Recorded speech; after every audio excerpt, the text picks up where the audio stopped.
Thanks for gathering with us today. Just want to highlight a couple of things over the last 24, 48 hours. Continue to be really proud of the work of the Portland Police Bureau, really proud of the way that Portlanders are showing up in these unprecedented times, recognizing the difference of opinions and the desire to express those opinions. Yesterday, Portland Police Bureau monitored two significant public order events, one down at Waterfront Park, another one down at the ICE facility in South Waterfront. I want to recognize the great work of our dialogue liaison officers. These are the officers that have received additional training. They wear the white shirts. They go out beforehand, engage with organizers, and we have seen some really great responses from that and developed some relationships with those in the activist community that are continuing to allow these events to play out in a much safer way. We saw that last night down at the facility. A car drove into the area where some protests were occurring, and it was our dialogue liaison officers that were able to work with the crowd and work with the driver to get the vehicle safely out of that situation. I also want to recognize the good work of our rapid response team and our police officers in support of that. There has been a widely distributed video of an assault that occurred last night down at the facility where people were striking another person on the ground with a stick. I know that's out there. I also want to emphasize that shortly after that incident occurred, we were able to move in, make arrests. We arrested 2 people for assault, 1 adult for assault 3, which is a felony, and 1 juvenile for assault 4, which is a misdemeanor, and we were able to get that victim safety and treatment that they needed. So please, if you're sharing that clip, that you would also identify the fact that we did make an arrest shortly after that event occurred, and we are down there, we are paying attention, we are engaged. I really am proud of the work we're doing. We're going to stay involved down there, but I want to emphasize that political violence is not acceptable, but violence in the city is not acceptable. And I'm super proud of where we have come in the last couple of years around public order events, as well as in the reduction of crime. But we will not accept or tolerate people coming down to South Waterfront for the purpose of engaging in violence. So fighting in the street, fighting amongst one another, whether or not it's agreed upon behavior between the individuals, is not permissible by law, and we will make arrests. And I spoke with the district attorney today, and we will assure prosecution and follow through for that activity. We know that down at the facility there are a lot of competing points of view and a lot of differences of opinion, and last night we saw that played out more in the crowd and less directed towards the issues at the facility. So we are engaged both in making sure that all of South Waterfront remains a safe, viable place for people to be able to live, play, and thrive. And I just want to emphasize that we're not going to be tolerating that behavior. We will have additional resources designated this evening and be evaluating on a nightly basis as to what level of presence that includes, along with the Portland Police Bureau. I want to remind us also that we're not engaging in immigration enforcement, or the facilitation of that facility in line with the federal officers. So we are continuing to abide by state law, but adhering to Portland's values in responding to both violence and vandalism. With that, I'll start taking some questions. Chief, as it stands now, the protest at the ICE facility, does it warrant the deployment of the National Guard? Well, I don't believe that it does, no. At this point, the actions that Portland Police Bureau demonstrated last night, we were able to manage that. We probably highlighted maybe 200 folks total down there last night. We were able to make a couple of arrests. Once those arrests were made, crowd quickly dissipated. So I'm confident that the resources of the Portland Police Bureau can manage incidents and actions that are occurring down there in South Waterfront. Chief, until last night, no one had been arrested by Portland police down at these protests since, I believe, June. So what changed? Why this new approach? Yeah, so I believe the last arrest was late June, as you mentioned. We made a decision at that point to be more engaged from a monitoring standpoint, so it wasn't as if we were ignoring the situation down there. We were directing our members to regularly patrol the area, to respond to calls for assistance. But in the months of July and August, we saw a limited amount of public order matters. Most of the conflict that was occurring specifically on ICE property and with the ICE facility, of which I believe is the responsibility of the federal law enforcement. So we did not see the level of violence that we saw last night on a regular basis, and so that's why we're re-emphasizing and reprioritizing some of our attention down there. Certainly the events of the weekend also led to that. We would be naive, if not negligent, in our duty in recognizing the President of the United States designating 200 Oregon National Guardsmen as well as the additional federal police officers. So we have a responsibility to be engaged in that, and that's why we've reprioritized some of our efforts down there. Is there a myth or a misconception since this news broke that you're like, oh, I just wish people understood this? Yeah, I mean, the fact of the matter is, and it's been highlighted so many times so well, but I just want to emphasize, this is one city block. City of Portland's about 145 square miles. This is one city block. And even the events that are happening down there do not rise to the level of attention that they are receiving. We are seeing this true for our society in whole. I'm not going to try and editorialize too much, but these, 30-second, 20-second, 15-second clips that are brought in from months ago or maybe even years ago. We've seen Portland portrayed through the events of the lens of 20 and 21. And what's actually happening in the response that we're seeing both from Portlanders and from the Portland Police Bureau is not in line with that national narrative. And it is frustrating, but we're going to continue to stay the course. I said this on Saturday. The actions of the federal government and others doesn't change the resolve that the Portland Police Bureau has to continue to provide the highest level of safety and security and service to Portlanders. Chief, can I ask, it's my understanding that the City Council had a budget directive that said you want to limit police overtime use on things like monitoring protests. How do you reconcile that with this, or what's changing, if anything? Yeah, so I had that conversation with the mayor this morning. We recognize that that was a council request, but my responsibility is for the overall protection of all Portlanders. And we're going to prioritize the Police Bureau resources and budget in the way that we see as most beneficial. And right now, being able to be engaged and responsive, the risk is high as the whole world is watching to see how Portland is going to show up, right?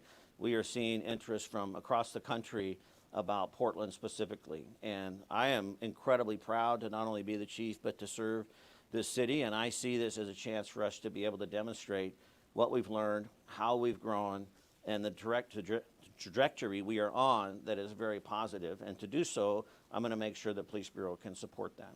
Would you be concerned that federalized troops or the National Guard might escalate protests around the ICE facility? I don't know that the Guard or federal law enforcement will escalate it, but the belief and the perception around that could be seen as an escalation. I understand that trepidation that people have. I have been in conversation with our federal law enforcement partners over the last 24 to 48 hours and, continue to encourage all of us to be consistent in our messaging, in our approach. Obviously, they have, their mandate and their bosses and their organizational plans, which we are not privy to. But I don't have reason to believe that in and of themselves would instigate, but I know that the perception and the presence of is certainly concerning to Portlanders. And it was made really clear this weekend with Senator Merkley and others, that we don't take the bait, that we look for ways to direct our interest, our passion, our frustration into other ways. I think this is an opportunity for Portland. And rather than saying what we can't do or what we shouldn't do, let's talk about what we can do. If you're frustrated and you're feeling hopeless, you're feeling like you don't have a voice, this is a chance to engage in public service. This is a chance to volunteer. This is a chance to reach out. We have so many opportunities and needs as a community that we can take that frustration or that dissidence and maybe channel it towards something that's more productive versus focusing on what we shouldn't be doing. Yes. Federal law enforcement, are you in contact with which agencies, and what have they been telling you? Yeah, I speak regularly with both ICE, with FPS, with the FBI, with the U.S. Attorney. I have conversations with them.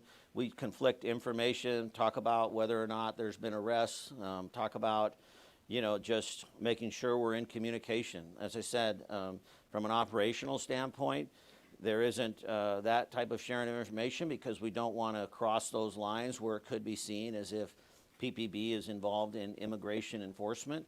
But if there are questions around immigration, then they have kept the line of communication open for us to be able to call and try to verify information because we know that's confusing to the community.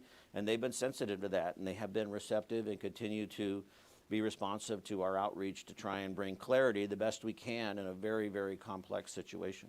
Have you spoken to anyone with the National Guard over the past 24 to 48 hours? I've spoken with Oregon National Guard just briefly. They were at the press conference on Saturday, and we have members of the Police Bureau that are part of the Oregon National Guard, but I would not say formally. We're trying to get a meeting set up. The state police are primary liaison to the Oregon National Guard. They work very closely with them, so I do speak with the state police superintendent regularly, and he's done some outreach. So I would anticipate some type of conversation, hopefully in the coming days as schedules permit. Do you know anything about the timing of the localization? Are we talking days or weeks? I don't have any information about that in terms of when we will actually, see National Guard on the streets of So Portland. your officers have been called up, how many? At this point, I'm not aware of any officers that have been called up. I'm sure that if we have officers called up, we'll know about it. That certainly has an impact on our staffing and our ability to provide, ongoing high level of service. But at this point, I have not been notified of any of our members being activated. Thank you. So you mentioned the protests were largely peaceful, but there were some clashes between counter-protesters or opposing groups. What are you guys doing, maybe preventative measures as dialogue officers to try to mitigate some of those clashing of opinions? Yeah, last night, some of our dialogue officers early on were able to do just that. We were able to step in to these competing points of views and, find some off-ramps, find some alternative ways for them to be able to share information. The reality is that, we can have these competing truths. That's what exists in America. That's what this is, trying to elevate, is that we can have these differing points of view and we can bring those to the public square and we can express those as long as they're not done so in a violent way. And we're not going to be tolerant of that. We're going to continue to enforce the laws. But our dialogue officers stand ready to help facilitate those conversations or to find alternative places for people to be able to express that where maybe it reduces the tension and reduces some of that conflict. Can you talk a little bit, the limitations of National Guard troops? They're not law enforcement, they're not technically full-blown military, right? So what limitations do they have? Do you know? Well, my understanding is, based upon the conversations I've had this weekend, is they will be implemented for site security, so building security, federal buildings. You have a series of federal buildings downtown, not just the ICE facility, but Edith Green next door and the U.S. Attorney's Office next door. And I am speculating right now, so, I don't have anything official that says what their role is going to be, but that's the inference that's been conveyed to us, is that it'll be in the area of site security. So we'll have to see what that looks like. As I said, this is new territory for us, new territory for the state, and we're just going to have to kind of take it day by day. I've been in regular communication in the last 24, 48 hours with the governor and with the mayor, very appreciative of their support, their outreach. We are working very collaboratively as a city and as a state. I've been super encouraged at the lines of communication, the information sharing, and the cohesiveness we're seeing as we see both politics and operations collide here, right? We have practical things that are happening on the ground where Portlanders have a right to feel safe, and then we also have a lot of politics going on behind the scenes, which is not lost on any of us. And so we find this blending between the political and the operational challenging, but I'm grateful for both the governor and the mayor's support and confidence in us. Yeah. Chief, a lot of us can see what's happening in Portland present day, but can you kind of verbalize and compare the summer of 2020 George Floyd to now and describe the difference? Yeah, there's, not just 5 years of time, but it's really night and day. And a couple of things I would highlight that are significantly different. One, Portland was very isolated, and the Portland Police Bureau was very isolated in 2020. Police Bureau was isolated from much of city and city government and city leadership, and really Portland was isolated from the state as many people pulled back and really just saw what was happening in the city and were frustrated or disappointed. And as I just mentioned, this is a statewide effort right now. I mean, the state is really wanting to see Portland be successful, and so that is unique, and that's translated all the way down to how the city is responding to the Portland Police Bureau. The mayor has been very intentional about bringing us along in this conversation. We are advising city council. We have strong support from the city administrator. This is not about the Portland Police Bureau. This is really about the city of Portland. And in 2020, it was about the Portland Police Bureau. The other thing I would mention is just the strides Portland Police has made in the last 5 years. The changes we've already highlighted, the dialogue officers, changes in our response, our understanding of use of force, crowd control, adhering to state law, modifying our policies, et cetera. So it is a totally different landscape, and I think we can say that with confidence based upon what we've seen just in the last year. Protest events with thousands, tens of thousands of people.